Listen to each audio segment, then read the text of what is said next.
Hey everyone, I was hoping to get this message put together sooner, but things like this unfortunately take time to set up. I just want to say that the acts of war against Ukraine break my heart, and I know as a prior service member myself that my thoughts and prayers go out to everyone who's fighting the fight that they really shouldn't have to. That being said, we have been working behind the scenes with all of our podcasts and podcast partners to put a fund together in order to pay for any refugee housing and other needs that go alongside that, like food, water, and any clothing needs. Internally, many podcasts in the Hospitality FM network have voluntarily given up sponsorship money in order to donate to the cause and are working on a unified message in order to spread throughout all of our podcasts. So this is me calling out to all of our property manager friends, industry experts, and anyone knowing of those providing lodging for Ukrainian refugees seeking safety. You can contact me directly at will with one L, W-I-L, at slicktalkmedia.com. We have an internal document that is being updated in real time, so if anyone could share this message within your network, we'd greatly appreciate it. I'm also placing in the show notes a link to our GoFundMe and landing page for Rentals to Rescue. That's rentalstorescue.com, where we're putting funds together in order to, again, provide finances for any of these lodging and relocation needs. So thank you so much for tuning into this quick message. I hope you guys are all well and safe, as I know we have tons of listeners in Ukraine and other countries in Europe. So thank you so much for tuning in, and I hope you guys enjoy this episode.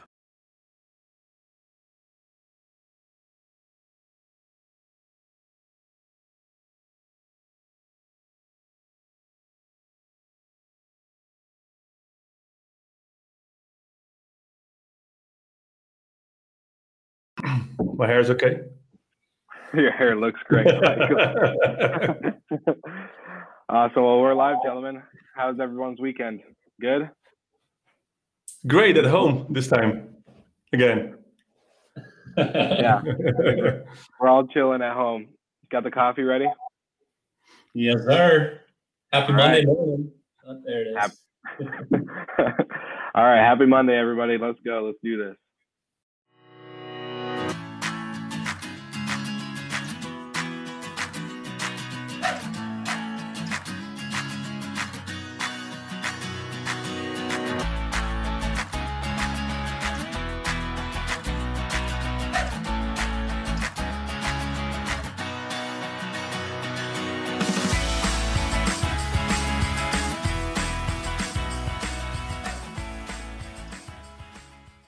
All right, Monday morning, we're back, and this is episode 2. Pumped. I'm with the Michaels again. What is up? So good to see you guys. Good morning. I'm happy. My favorite topic. Yes, subscriptions. I love it. Memberships. We're going in deep. I know we kind of joked about it last week on last week's episode with the whole apart hotels and COVIDpreneurs. We're like, oh, maybe after the episode, we're like, we should talk about subscriptions. And then it happened to be that week. We saw like 3 articles come out about subscription travel. So it made more and more sense as the week went on. We can predict the future. So by the end of this topic today, we'll be able to know next week's headlines. Come on, Mike. Exactly. I did it 5 years ago already predicting this. So this is so great. Yeah, if you guys tune into Good Morning Hospitality, then we predict the future. So this is the only spot that you need for your hospitality news, because we already predicted it. It happens. We call it.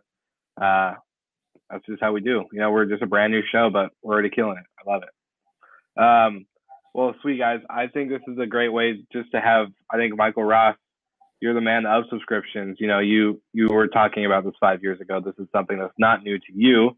So I would love if you would just want to take it away, because we saw some articles in Skift and CNBC about, you know, travel and subscription-based memberships and how that's kind of helping throughout the pandemic, and what we're seeing with the whole COVIDpreneur nomad lifestyle, and now subscriptions being a common travel trend. So let's dive in. What are your thoughts? What's some info that you can shed on our audience today? Well, when it started Vidroom, it's a bit more than 5 years ago. I think I just had a paid subscription of Spotify, maybe just then, right? It just started, and I always believed that transparency should come back in hospitality, and to do something similar than the others didn't make sense. And I really believe, okay, there will be a day, and 5 years ago, it was quite early, that subscriptions, memberships will work also in the hotel bookings, right? And of course, you have differences between memberships and subscriptions. I think it's a bit different, and we'll discuss probably soon. But I know by creating loyalty, and I think it's really important if you want to interact with your users, maintain a long-time relationship, you can do it by having a membership. Airlines did it for years to create loyalty programs, which is a membership. Now you can see much more going from memberships into subscriptions. So when I said before we go into membership economy, you go even more to maybe subscription economy nowadays. But you can see it's a completely different way of having a relationship with your user. You can see if you're looking at any other booking platform or airline, airlines are good in maintaining a relationship. I think last time Michael said he's only flying Delta, right? Absolutely. Because he has a loyalty program, you feel loyal to the brand. But if you're just using transaction-focused websites, maybe it's an OTA or etc., it's more difficult to really build a relationship. And what we did actually is, okay, also, first of all, your approach, your cost of acquisition is already different. You're focusing in getting this user, visitor into become a member, ideally a lifetime member or as long as possible, and then maintain a relationship. So also your whole way of communicating with this user is different. 5 years ago, it was in travel, everybody said, this guy is nuts. I said, okay, we're just going to do a Bidroom. Bidroom will be a membership. We're going to charge users in the future a subscription, and then in return, they can save on travel. I'm not sure if Amazon Prime was already there, which is now pretty common to pay a fee, and in return, you're saving on something. And now even you go reading subscriptions, the unlimited stays because of the pandemic. So I foresee, actually that I saw that years ago, this could have potential. And if you see also what is happening now, more and more companies in this field are really considering to go to this field also to maintain actually a revenue. If you're focused on transactions, and like we see now what happens with the pandemic, if you're focused on transactions and there's almost non-transactions, there's no money coming in, which is also making your company really insecure. And you see companies who are doing really well as everything into, of course, SaaS models, into B2B doing extremely well in general. And now you can see this converting into consumer market and also make your company more valuable, but also because also it makes more valuable because actually you're more resistant to crises like this because you have your recurring income. So yeah. I love the topic, and I could talk maybe this whole episode, but let's on the micro. I've got a few questions for you, Michael. What kind of demographics are buying subscriptions, and do demographics are they attracted to different types of subscriptions or perks? Yeah. Good question, actually. We're testing a lot, and we're still testing on this a lot because there's a huge difference in Americans and Europeans, and within Europe, there's a massive difference between Italians and Dutch people and people from the UK. It's a massive difference. You see that Italians, they don't like to pay per year. They want to pay monthly. You can see Dutch people, it's really difficult to convert, but as soon as they convert into paid, they never go. They always stay forever. So the easiest to convert are the people from the UK, but also you have to make sure that you maintain a relationship, otherwise they leave. So you can see pretty big differences between countries, actually. Are they business travelers? Are they young individuals that can live a digital nomad life? Like for me, a travel subscription would only make sense if my company's paying for it. Just because I am an American and we have 2 weeks vacation a year, right? Yeah. So ideally as a consumer brand, right? So when we go to market, it's a consumer brand, somebody want to travel. We also make sure that your fee is actually reasonable, right? We just say, okay, how much is the average shaving on every booking? And we saw it's like average shaving is around $34. So when you're charging $29 for a subscription, it makes sense. After one booking, you have your money back. So it made sense. And so if you go full 2 weeks, you even just save much more. So you see, and also if you make a second reservation, or you want to make a second booking or second stay, the first thing you think about is us as a subscription, or when you have a loyalty program. So you come back actually to when you have a relationship with. So it's also the first one you're thinking about, right? So this also helps us in recurring booking. So you can see the people when they starting a loyalty program, you said, okay, you're loyal to Delta. First thing you think about, okay, I have to go from place A to place B. Okay, check Delta. And this is also the same what happened in any membership or subscription. So this helps us a lot. We don't have to keep spending money for acquiring users because it's already a member from us. And what I kind of see is like there's all sorts of different travelers. We have the corporate market, we have the leisure market. Now we're seeing like that digital nomad life.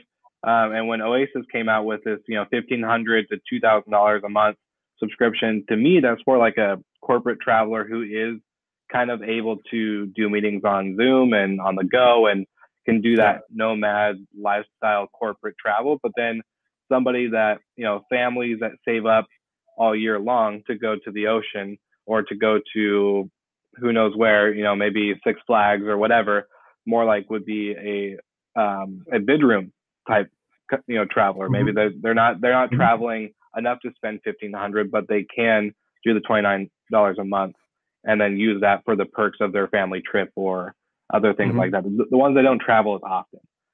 Probably people. Well, you can see, of course, it's like families doesn't take an Oasis membership because it means they have to move all the time, right? You can see in our case, you can see digital nomads who wants to keep flexibility.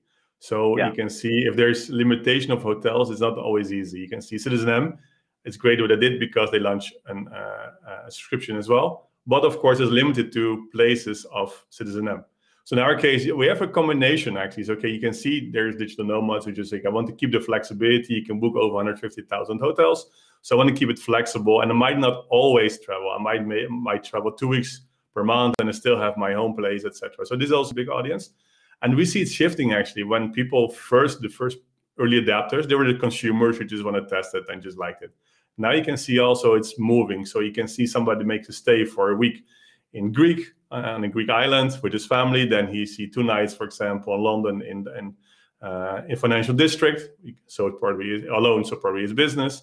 And then you can see, for example, weekend trip with his friends. So you can see people combining now actually and having a membership which can be used for everything basically. So it's also how you're positioning actually your membership, right? We've been keeping it pretty flexible. Of course, we see now business is minimal, right? You see now more the travel lovers, actually, if I can give it a name. More, these are the people who still making reservations and signing up. They want to travel, they need travel, right? It's like their biggest passion. And so these are still, if you see the growth now in the last 6 months of the people who are just subscribing, it's more this area. Before you saw a combination. And you can see also by combining subscription, this is also more common, right? You see people has a subscription of Lonely Planet, for example, and they're getting a bit of membership included. So those things is also what people see, can they combine membership? So this is also what I think will be next step. So maybe for next episode, like, can you see synergy, see cooperations, and people say, okay, I just purchased subscription A, and what are there other services included, right? You see maybe some cooperations between Hulu and Disney and other ones. So I think this will be more and more common as well. So Citizen M came out with a subscription. It's 1,500 euros per month, and you get 30 nights a month. You have to stay a minimum of 7 nights per location. Does Citizen M, are they a franchise, or are the properties all wholly owned by the company? Just wondering, like, how hard would this be for a Hilton or a Marriott or an IHG to roll out in a much bigger way and have much more product or inventory available? I think, I'm not sure as well, maybe Wales knows, but I think they're owning the hotels actually. If you look at the growth they have. I think if you own them, and if they're franchised. That might be it. Maybe at some point you're buying 30,000 points per month, right? And those points fit into a system that already exists, a financial system, and then it translates into room nights or whatever based on location and financial district in London versus Panama City, Florida. It's going to be a difference of points, and those values already exist. That's interesting. Yeah. One of the things that I find super interesting on subscriptions are, I've always been remote. I've never had the benefits of the office perks, the foosball table and the beer on tap after 4 p.m. or whatever. This kind of thing, a travel subscription that the company pays for, because I'm traveling pre-COVID twice a month at least. And that's a perk or a benefit that I can use on my own for my personal travel. And that creates, a brand differentiation for recruiting new talent for us. What are y'all's thoughts on this as some type of travel-based subscription as a really big employee differentiator in the future now that everybody's working from home. Mm-hmm. Yeah.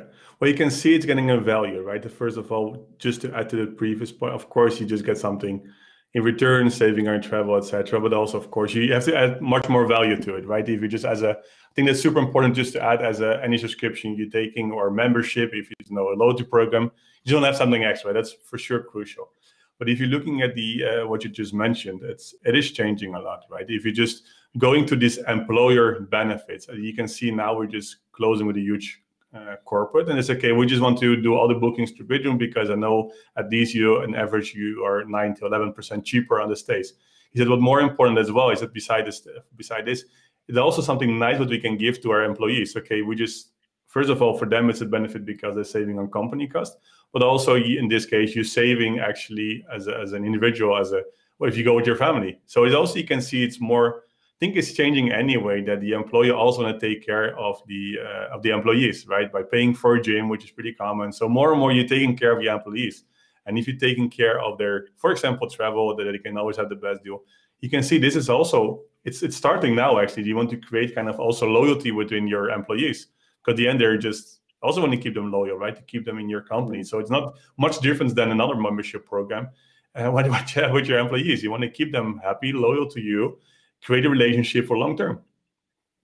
Yeah. No, I think the same thing because like working in hotels and vacation rentals, I never actually got to travel as much. But if I was working for a company, yes, the office perks are great, but if the tables were turned and I was working remote all the time and never got to go use the office, happy hour or do these things, something like Bidroom or getting a subscription for this or that would definitely, because it fits my lifestyle now. It's like lifestyle wise, it's more beneficial for that. And so that's something I think a lot, like what I've seen a lot with like COVID since April and all these, past few months is that a lot of people are starting to realize the, I guess, perks that they thought mattered didn't really matter because now they want to live life differently than they were, 8 months ago, 9 months ago. And so that's kind of like where I come from. Is like the subscription base would be more of a perk than anything. Mm-hmm. Also within the subscription, I think the perk is super important, right? If you're subscribing, you go to a certain level, you want to make sure that you get something extra. Right? If it's in a hotel, it's okay. You want to keep the flexibility. You want to get this, or if you late checkout, or like a welcomes drink, or early check-in when it's possible. You want to get something extra as well because if you're a member of a hotel chain or a member of an airline or you're a member of Bidroom, you want to get something extra. Just you don't want to be treated as like a normal user because you're different. You're a member. If you're connected, you're paying to them or you're subscribing to them. If it's paid or not, I think you, Michael, you feel something. You're expecting something more from Delta because you're loyal to them for a long time.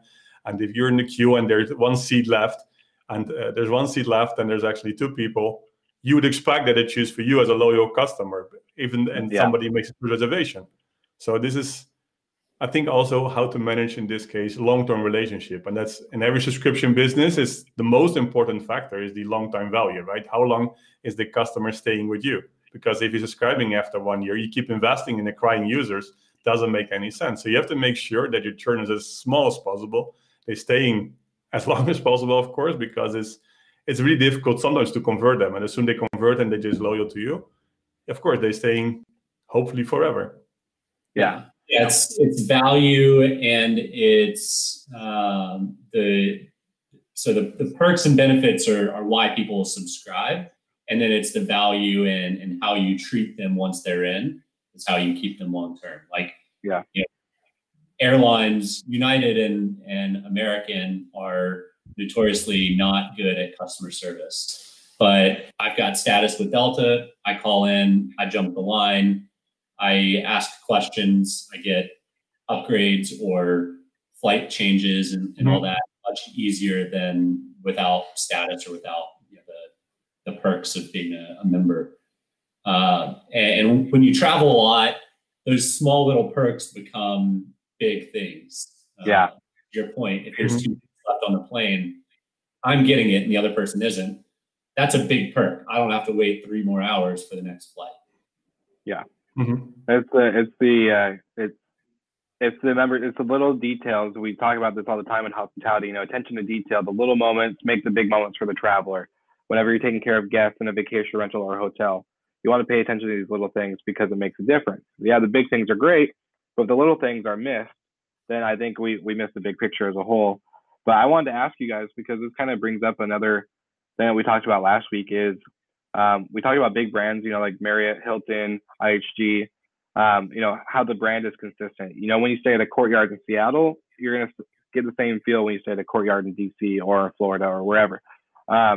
So is this a consistent model that is able to be scaled in that sense of with membership when it comes to different perks and brands bringing this on? Because we've seen Sonder try it. We're seeing, Oasis and now these other brands that have kind of been dipping their toes in it. Yeah, I think IAG is something, right? They have something that you just pay an annual fee and you get some extra perks now. Sorry?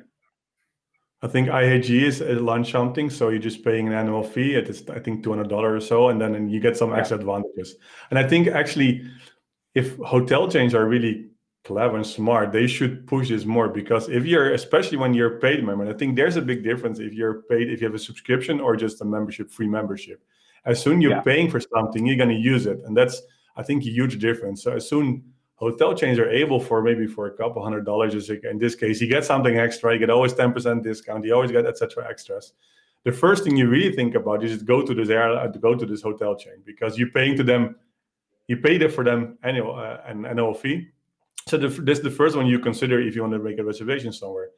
Free loyalty programs, you probably have in 5-6 different kind of hotel chains. So you just not really loyal to one, because you just have memberships anywhere. So as soon as you have a subscription, I think there's a big difference between subscription and a membership. As soon as you're really paying for something, you directly have a complete different relationship. Yeah, and some of the perks you can get through different credit card promotions, right? Or loyalty, obviously. But what Michael's absolutely right is, if you're a member of a customer base, I'm not going to Google and looking at flights. I'm going to Delta and I'm looking at flights. Going direct, you're figuring out, well, I'm not, unless this flight is twice as much as any other flight, then I'm booking with Delta. Now, another interesting point, I'm curious to get y'all's thoughts on the downstream effects of subscription-based, when with Bidroom, with potentially flights, with potentially Marriott or IHG doing something. I see the biggest direct impact is likely to be on the OTAs, right? The bookings are no longer flowing through them, and it might be a small amount to begin with, but if we're looking 10 years in the future and subscription-based travel is norm, that could be a challenge that the OTAs have to figure out and overcome. Yeah. I think because when I was doing my revenue management, position at a hotel and then also going through school, we talk about how, when you have revenue management, you do nightly rates because there's more potential to increase revenues by adjusting often and frequently. We all know this is the more you adjust your rates, the better pickup you'll see with other things. You can kind of play the game in a sense when it comes to revenue management. Subscription based, I see, it's maxed out at this certain tier, right? Let's say you get the top tier and it's $2,500 a month. Cool. Well, that's $2,500 a month you're getting from that one traveler. And so I think for long term, I will see this pick up. In my opinion, I see this definitely continuing and becoming a very more common travel trend. But I think especially with the boutique, independent hotels that don't have a flag, that don't have, Marriott loyalty, Bonvoy, any of those, we'll see those continue to stay. And unless, they start pivoting themselves and creating their own subscriptions and joining Bidroom and doing other things like that. But, I feel like there's still that one little segment, right? That one little mom and pop side of things that just can't keep up with the big name brands. In a subscription for everybody, you have to travel some for it to make sense. If you travel once a year, it probably doesn't make sense to have a travel subscription. And a large part of the market only travels once or twice a year. But for those Yeah. loyal business travelers, if you can buy their loyalty at even a discount, right? If I'm not loyal to any hotel brand, I book whichever one's closest to whatever I'm doing in that city. I'm a location booker, not a brand booker. But someone could buy my loyalty if it's going to provide a discount for me during my travels. But it doesn't make sense for the average person that takes one family beach trip per year to subscribe annually or monthly to something. So travel is the world's biggest revenue generator, right? Or at least was COVID. Yeah. And so without, there's plenty of money to go around, I think. I'm curious, Will, because you did revenue management, right? So, but even hotel is like occupied 80%, right? And normally your rate is around $80. As a hotel, you say I can fill maybe the other 10 or 20%. I can fill with maybe nights I gave away for €50 to a subscription service. So they're buying from you for €50 per night. So they're able to sell it for 1,500. Would you do it as a revenue manager? Yeah, as a revenue manager, because when it comes to like revenue management, you're not just like, I see it as you have to weigh out your inventory and your occupancy and like all the different channels, because you can't just like, okay, I see I have 10 rooms left for this month and blah blah blah. Like you have to delegate. Okay, what channels are picking up? Where are we seeing pace from? What is like, you dig into the stats that you already have, and then once you do that, then it's like, okay, would I lose money by allowing the subscription or would I gain? And it's like kind of it's a game of poker at the end of the day. You're playing cards that you know your hand. You see your comp set. You see this. And then it's just adjusting. But at the end of the day, I think for this current times that we're in, revenue managers should be taking in the subscription base because, like we were reading in that article with the CNBC, hotels, even if they're doing subscription, they're not like, maybe not the guests aren't traveling for overnight. They're just doing it for like using a studio or an office space or doing it to have meetings or maybe even rent out, like we just had on the podcast last week, a hotel that was allowing dayuse.com to rent out whole floors for employees to come and use rooms as their own offices and other things, but then not stay overnight. And so they're able to then flip the room again. So there's all these certain things that can go into it. And I think we'll see a little bit more of like I said, it's just like a big poker game when it comes. I'm really curious as well to the extra expenses, right? If you're just a nomad and you're sitting whole day in your room, I guess you have to eat, right? You have to drink something. So I'm really curious how much, if somebody just using your room to work from or as a nomad and you're just staying really in the hotel whole day, I guess they're spending much more as well than when it's a weekend travel or like a city trip and just go out to the city whole day.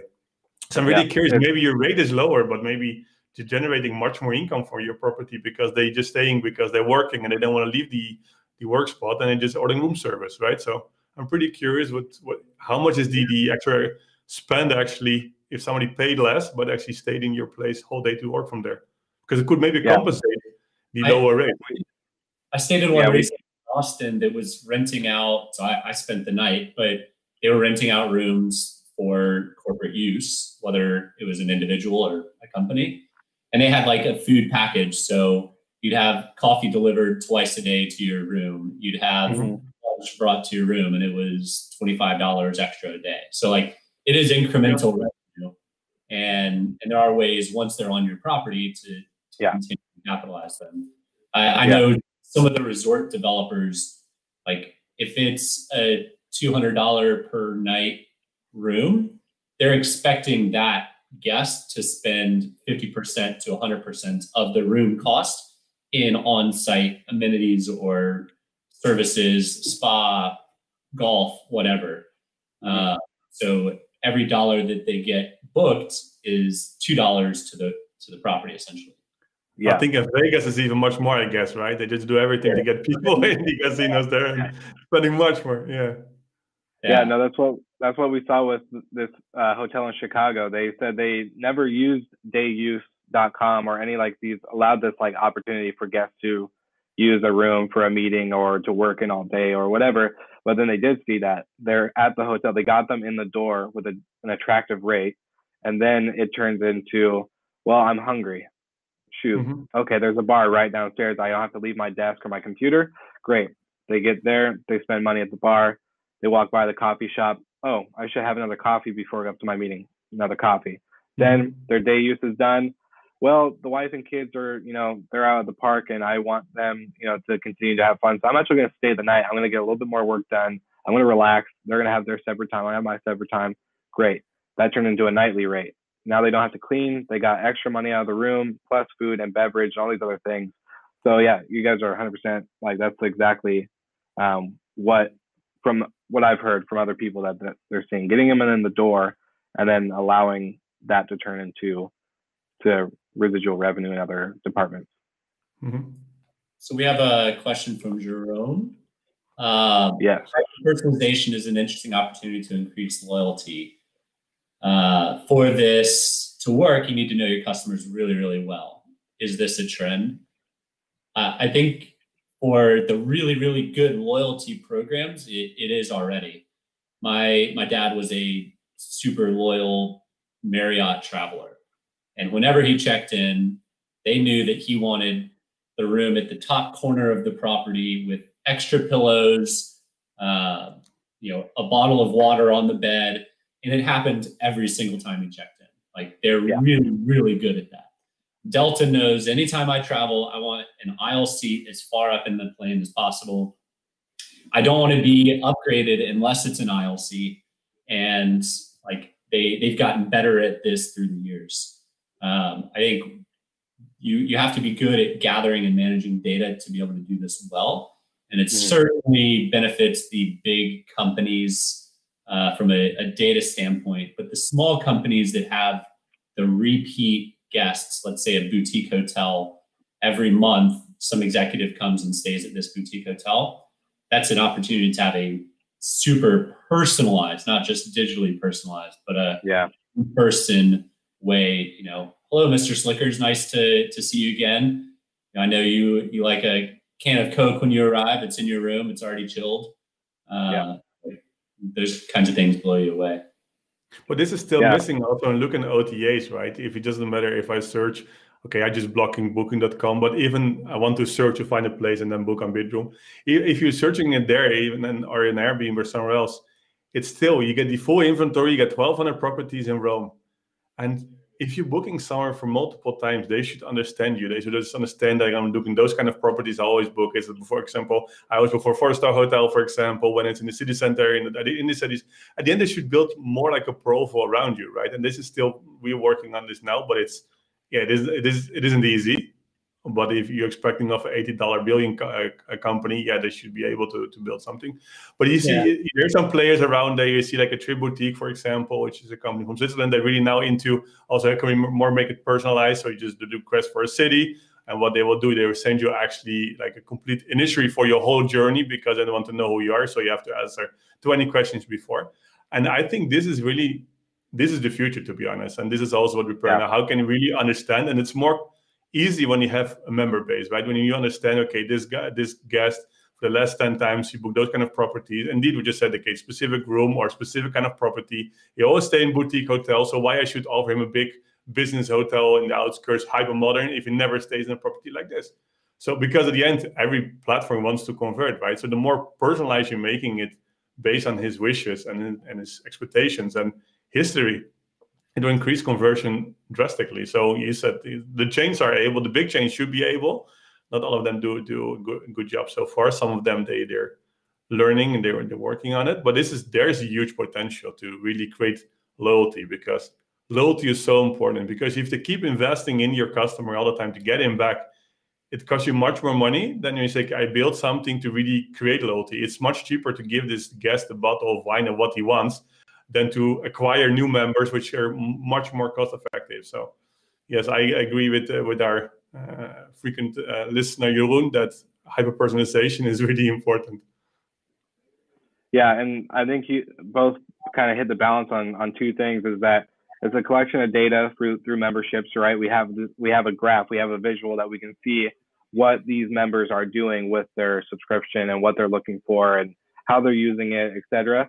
But then, like you said, that independent boutique, like when I was a manager at the 70 unit all suite property in Seaside, that's what I relied on my staff for. Like they were, there, 5 days a week, if not more, and they're, pulling extra shifts, and they're a team, and they're seeing these guests that are repeat consistently. They're seeing Mr. Golden and Mr. Ross, and they're understanding that, okay, as these people get there, they know what they're here for, what Amex or what Visa they want to use at check-in, and their vehicle's license, and all the other stuff that kind of goes into the personalization. And so it's a reliance of, I think, data and humans, staff. Yeah. Absolutely. Well, it is human, right? You can see this referral when in a membership. In a membership, you really can see, like, okay, somebody becomes a member, and we talk about loyalty. With loyalty, you're not even there yet. It's really important to keep them loyal, but you can see if they become more like a referral, and they just really gonna just talk about you. What you can see the next time when I just want to book an airline, I would just go to Delta because Michael's so positive. And this is actually so important. And you can see the same with Netflix, why they're so important, why they're growing so big. They're not advertising so much. What everybody's talking about the series, how it works, what they're launching, new episodes. And this is in every subscription model. You have to make sure that people become ambassadors. And I think that is really important, that you turn members into ambassadors, because as soon as you reach this moment, then you can become successful. And if you just have to acquire members and they not engage and then not become ambassador, then you have a difficult job to do. Yeah, and traveling, I absolutely love it, and I can't wait to get back to regular travel. But it's still a pain. Traveling is not it is a grueling gauntlet for those folks who spend half of their life on the road. And it's all those little things that add up that make it so much better. If I know exactly how many minutes I need to arrive before my flight takes off, or that the Sky Lounge in Amsterdam is amazing, and I want to make sure I get breakfasts there. There's all these little hacks that people who travel a lot can use. And someone who travels like me, when my wife travels with me, she's like, all this is really cool. It's so neat that you know how to do this and this and this. And most people don't understand the process, or how to expedite, cut 5 minutes out here and there, jump the line in this place or that place. And these subscriptions and memberships are a very good way of doing that. And that's how you buy the loyalty. Agreed. Well, I think that's a great note to end it on.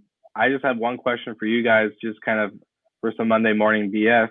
What's coming up this week? Anything exciting other than, getting ready for next week's show? Yeah, every week is fun, right? Every week you're learning, improving stuff, and it's fun. And it's weird. Like with the team, we have Wednesday and monthly update. We have some new guys. Some of them we never saw. You're gonna do it on Zoom. We're gonna do a Halloween theme, by the way. So everybody will dress pretty scary. And this is the thing which you should still do, right? Just try to still do, because this is also loyalty, right? With your employees, try to still engage with them when it's possible, because it is not easy for everybody just to still stay positive. So I think create loyalty also with your friends, give them a call with your employees. I think that's super important those days. So that's my message for today, and looking forward to next week. Yeah, and Noiseware's got a mini conference series kicking off this week, which you're going to be a part of, Will. Return on rentals. So if you're interested in listening, jump in and hear some of the experts talk specifically about short-term rentals. Perfect. And don't forget also the iMeet Hotel on the 29th of October if you're promoting anyway. I'm a part of both of your events. So we have an iMeet Hotel event this week, and then we got a Noiseaware event this week as well. It's good stuff. And it's iMeet Hotel, we got Destination Italy, and then we got Return on Rentals. Yeah. It's gonna be great. This is a jam-packed week, but this is a great way to start off with a nice cup of Joe and talking to you fellas in the morning, bright and early. Yeah, I can't wait to see what kind of news comes out this week, so we can have another fun topic next week. Any predictions out there? I'm thinking we're probably going to see a little bit more coming from the OTAs. I don't know. What do you guys think? Any quick predicts? Well, I think a lot of firing, unfortunately, I'm afraid, but let's skip this topic because it's not nice to discuss this part. I'm really curious, what you can see. I think this whole human people, it's pretty interesting how now also companies are dealing, what they're doing for their employees to get them engaged, right? You can see some, for example, there's a huge firing or layoff in a specific chain. They try to find people somewhere else. You can see what you get your guide or trip or anyone doing this. Okay, this is the employees, they come available. So what you're doing actually to keep your people motivated, loyal in those difficult times. So if somebody else has a nice topic, of course, inform Will, but let's see. Yeah. Anything from you, Golden? Man, I love the format that we don't have to necessarily predict the future. We get to react to it. So looking forward to seeing what guys like Paul are writing this week. Awesome. Yeah, can't agree more. So thank you guys for tuning in, and we will see you next Monday. See you. All right. Take care.